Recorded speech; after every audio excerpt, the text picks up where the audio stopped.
सदगुरु कोड़ीताता महाराज की जय। कोड़ी कोड़ी कोड़ी कोड़ी बाबा हैं। इनसे मैं 4 साल से मैं इनके साथ लगा हुआ हूँ।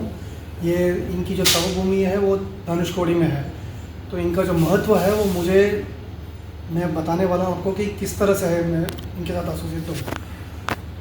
हम कोड़ी ताता जब बोलते हैं तो वो ताता जो है वो तमिल में ग्रैंडफादर है या हिंदी में बोलो तो दादाजी है, मगर मैं ताता करके वर्ड यूज़ करूँगा। यही सबसे कॉमन वर्ड सभी लोग यूज़ करते हैं। तो ताता का जो विशेष ये है यहाँ इस तपोवनम में जब भी जो भी आता है उससे ना काफ़ी चीज़ें मिलती हैं उनको। काफ़ी क्या कहते हैं आपको नए नए अनुभव होते हैं। आपकी जो दुख दर्द है उसका नया रास्ता मिलता है। मेरे साथ जो हुआ है मैं आपके साथ बताने के लिए तैयार हूँ। सबसे पहले कि 2019 में मैं जहाँ काम करता था चेन्नई में, वहाँ पे मेरे अधिकारी ने मुझे बोला कि तुम नौकरी छोड़ के जाओ, एकदम बिना कुछ सोचे समझे। तो मैं तड़प गया था कि क्या हूँ ऐसे बोल रहे हैं करके। तो मैं अपने दोस्त को बताया, रघु को, कि मुझे नौकरी से निकालने वाले हैं, ये कारण कुछ भी नहीं है बट जाने को बोल रहे हैं। तो उससे थोड़ी देर सोच के बोला कि चल मैं तेरे को एक जगह ले जाता हूँ, ये तपोवनम है और चेन्नई में ही है, तुम वहाँ पे। तो मैं यहाँ पे तपोवनम में आया था और ये करीबन दिसंबर की बात है। तो जैसे ही मैं अंदर घुसा तो यहाँ की जो बामा बालाजी जो अक्का हैं, हम उनको अक्का करके बोलते हैं, मतलब दीदी करके बोलते हैं। अक्का का मतलब है दीदी। तो इन्होंने मुझे जैसे ही अंदर घुसते हैं, आप किसी के घर में जाते हैं तो लोग आइए करके बोलते हैं ना, इन्होंने मुझे बोला कि बाहर जाओ, एकदम फटाक से एकदम बोला बाहर जाओ गुस्से में। मुझे समझ में नहीं आई कि मुझे लगा कि मेरा अपमान हो गया, मैं नहीं जाना चाहता हूँ। मगर मैं बाहर खड़ा होकर मुझे बोला कि मुझे फिर बुलाया 5 मिनट के बाद, बोला तुम्हारे अंदर अहंकार है। मैंने कहा नहीं है, नहीं तुम्हारे अंदर अहंकार है, अब तुम उसको उतार के इनसे जो भी मांगोगे वो सब होगा करके। तब फिर मैंने बोला कि मेरी नौकरी जा रही है और मुझे ऐसे, जबकि मेरा कोई प्रॉब्लम मेरा उसमें हाथ ही नहीं है जाने का। उन्होंने मुझे बोला कि ये दादा जी का फ़ोटो है और ये नींबू है। जो नींबू का जो विशेष यहाँ पे है वो सारे के सारे आपके वो नेगेटिव एनर्जी, मतलब जो गलत जो चीज़ें होती हैं वो सब हटा देती हैं आपके सामने से। इन्होंने मेरे को भी दिया और मेरे बॉस को भी दिया है कि ले जाओ।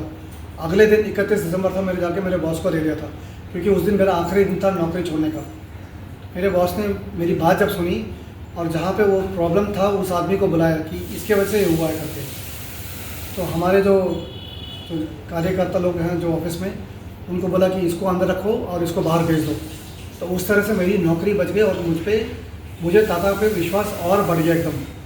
तो फिर मैं यहाँ पे कई सालों से, मतलब उसके बाद कोविड आ गया। कोविड आने के बाद 6 महीने में लोगों ने ऑफिस बंद हो गया, लोगों की नौकरी चली गई, उस तरह मेरी भी चली गई थी। मैं 1 साल तक तड़पता रहा और 1 साल में मतलब कई लोगों के खर्चे होते हैं घर के, तो मेरे खर्चे कुछ ज़्यादा ही थे। तो उसको किस तरह से उन्हें उठाया, कहाँ से वो पैसे आए मुझे कुछ पता नहीं, बट मेरा घर चलता रहा। किसी से भीख नहीं मांगी, किसी से कुछ नहीं किया, मगर मेरे जो पैसे थे वो मुझे आते रहे। इसके बाद धनुषकोडी जो है वो ताता का तपोभूमि है। जब लोग यहाँ पे जाके आते हैं तो कई लोग कारनामे बोलते हैं। तो मेरे को भी अवसर मिला कि धनुषकोडी जाने का, तब मैं गया। तो उनके साथ जा रहा था तो मुझे आधे रास्ते में, मतलब धनुषकोडी का जो पुल है रामेश्वरम पाम्बन करके है, उससे पहले मुझे फ़ोन आया कि आप हमारे ऑफिस में आके ज्वाइन कीजिए, कल आके ज्वाइन कीजिए। तब मैंने उनको बोला कि मैं कहीं भगवान के कार्यक्रम में जा रहा हूँ तो 2 दिन लगेंगे, मैं आके ज्वाइन करता हूँ। तो मैं ये इसलिए बता रहा हूँ क्योंकि मैंने इनसे इतनी प्रार्थना की थी कि मुझे रास्ता दिखाए, और मुझे उन्होंने रास्ता जाने से, उनके तपोभूमि पे पैर रखने से पहले ही मेरे को अच्छे परिणाम मिले। उसके बाद मैं लगातार अमावस्या और पौर्णिमा पे आता रहा। अमावस्या और पौर्णिमा में जब यहाँ आते हैं तो इसका जो विशेष अनुभव है वो आप महसूस करोगे, तभी मालूम चलेगा। मेरे बोलने से या किसी से जगह पढ़ने से कुछ होने वाला नहीं है। आप खुद जब आओगे और यहाँ महसूस करोगे तभी वो चीज़ मालूम होगी। अब मैं आप सबको विनम्रता से पूछता हूँ, आप लोग आइए और यहाँ पे आके एक बार दर्शन करके जाइए तपोभूमि में। दूसरी बात, इस साल जब नव वर्ष शुरू हुआ था 1 तारीख को, मुझे लकवा मार गया था मेरे दाहिने हाथ और पैर में, मुझसे उठा नहीं गया। मैं भगवान की पूजा कर रहा था और अचानक से मुझे लकवा लगा है। तो मुझे एक तरफ ही खड़ा हो पा रहा था, दूसरी तरफ नहीं खड़ा पा रहा था। तो मेरे को सीधा हॉस्पिटल गया तो उन्होंने बोला कि आप भर्ती हो जाओ। मैं 3 दिन तक किसी को कुछ बताया नहीं। तो मेरा दोस्त जो रघु है वो इस संस्थान से भी जुड़ा हुआ है, उसने मुझे फ़ोन किया, बोले 3 दिन हो गए तुम क्यों नहीं फ़ोन किए। तब मैंने उसको बताया कि ऐसे ऐसे हुआ है। तो बामा का जो उस वक्त अपने बच्चों के साथ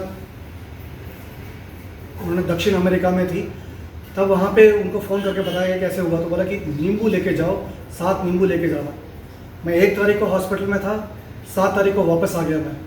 और रोज़ मैं नींबू रख के अपने सर के नीचे रख के सो के उठता था। मैं चल नहीं पाता था, मेरी धर्मपत्नी ही मुझे सपोर्ट करती थी। उसके बाद मैंने इनका नाम जपना शुरू किया तो उन्होंने मुझे बोला कि अपने आप चलो। तो धीरे धीरे धीरे चलने लगे। तो मेरा एक दोस्त ऑफिस में काम करता है, उसका और मेरा कोई संबंध नहीं है।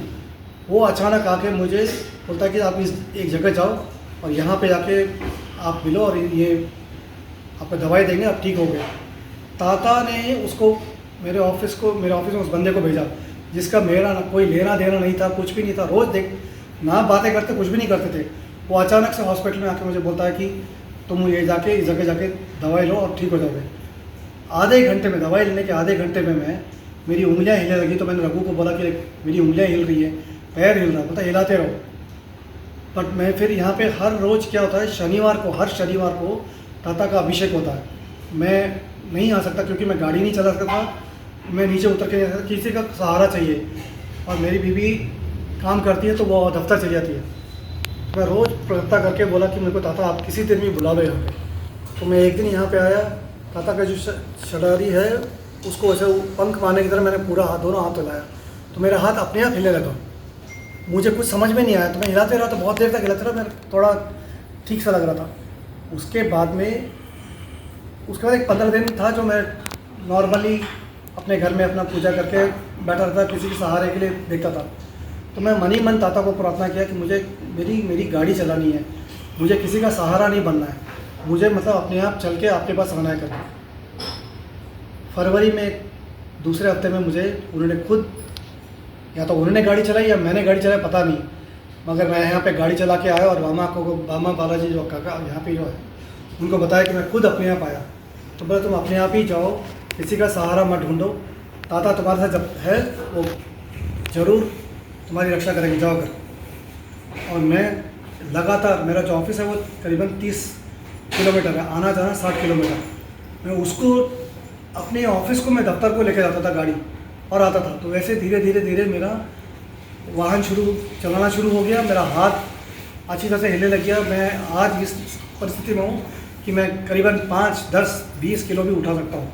मैं आज ताता की जो स्टैचू है वो मैं उठा सकता हूँ। ताता ने ये जो कोविड हुआ था तो उस वक्त एक विशेष ये था कि सबको बोला कि नीम का पत्ता, ये जो नीम का पत्ता है ये रोज़ इन पे अभिषेक होता है और इसको पीस के सबको एक गोला सा बना के देते हैं। आप इसको खाइए और आपके पे कोई रोग नहीं आएगा, कुछ नहीं आएगा। विश्वास रख के करना है। मैंने उसी हिसाब से मैंने सब कुछ किया और आज मैं खुद अपनी गाड़ी चला रहा हूँ, किसी पे भरोसा नहीं कर, किसी का सहारा नहीं चाहिए मुझे। और ताता हमेशा आते हैं। आपके मन में जो भी दुख है, जो भी कुछ बोलना है आपको ताता को, आप मन ही मन उनको बोल के आप यहाँ आइए, पूरे विश्वास के साथ आइए। आपको पूरे विश्वास के साथ आपको एक रास्ता बताएंगे, आपको दिखाएंगे एक रास्ता। आपको खुद समझ में आ जाएगा कि मेरा ये प्रॉब्लम है, मैं इसको ठीक कर लूँगा। उसमें आपको कोई वो नहीं है। कई लोग यहाँ पे आते हैं, कई लोगों के पास पैसे नहीं हैं, कई लोगों के पास बच्चे नहीं हैं, कई लोगों के पास तबीयत ठीक नहीं रहती है, मगर जब यहाँ पे आते हैं ना, वो बोलते हैं तबो भूमि पे एक बार पैर रखो तो सब कुछ बदल जाता है। यहाँ पे सबकी किस्मत बदल जाती है। मेरी भी किस्मत बदली। मैं आज जो भी हूँ इनके चरणों में हूँ और इनके वजह से मैं सुखी हूँ। मैं इतना ही आपको बोलूँगा कि आप तपोवनम आइए, जहाँ पे भी हो तपोवनम आइए। आपको जो भी कष्ट हो यहाँ आइए और इन ताता से बोलिए, आपको उसका एक रास्ता या जो आपको अड़चने होंगी वो खुल जाएंगी वो, और आपको अपने आप समझ में आ जाएगा कि ये मेरे को ताता से प्रार्थना करने की वजह से मुझे रास्ता दिखाई दे रहा है। ताता आप हमेशा हमारे साथ हैं, हमेशा हमें रास्ता दिखाइए करके। इससे बोल के मैं समाप्त करता हूँ। कोडी कोडी कोडी।